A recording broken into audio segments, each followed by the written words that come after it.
শুভ দুপুর সবাইকে। আমাদের এই লাল পেয়ারার গাছটা অনেক বড় হয়ে যাওয়ার কারণে এখন আর সেভাবে পেয়ারা পাড়াও হয় না আর খাওয়াও হয় না। অর্ধেক পেয়ারাই পেকে পেকে পড়ে যাচ্ছে। তো সেই কারণেই আমার এই বোন আর পাশের বাড়ির এই বোনটাকে একটু গাছে উঠিয়েছিলাম পেয়ারা পাড়ার জন্য। তো এই পেয়ারাগুলো পেড়ে এখন যে পাকা পেয়ারাগুলো আছে সেগুলো পাখিদের দেব, আর বয়স্ক যারা ঠাকুমারা আছে ওনারা পাকা পেয়ারা খেতে চান ওনাদের দিয়ে দেব, আর তার সাথে আমরাও একটু খাবো। তো পেয়ারা গাছে উঠতে দেখে বাবু তো ভীষণ মজা পাচ্ছিল, ও শুয়ে শুয়ে শুধু দেখছিল আর হাসছিল।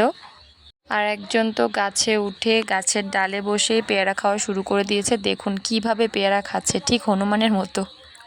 এই যে দেখুন কত পেয়ারা পেরেছি, এক ঝুড়ি ছিল, পাড়ার সাথে সাথেই ফাঁকা হয়ে গেছে অনেক। ও এসে নিয়ে চলে গেছে, আমরাও কিছু রেখেছিলাম।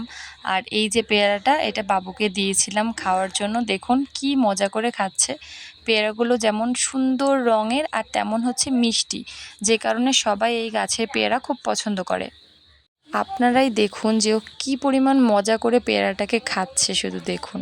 তো এই যে পেয়ারা গাছটা, এই পেয়ারা গাছে প্রতি বছর এত পরিমাণে পেয়ারা হয়, আর পাকা পেয়ারাগুলো পড়ে পড়ে সেই বীজ থেকে প্রচুর পরিমাণে গাছ বেরোয়। আপনাদের যদি কারোর এই চারা গাছের প্রয়োজন হয় আমাদের বাড়ি চলে আসবেন, অনেক চারা গাছ আছে, নিয়ে যেতে পারেন অবশ্যই।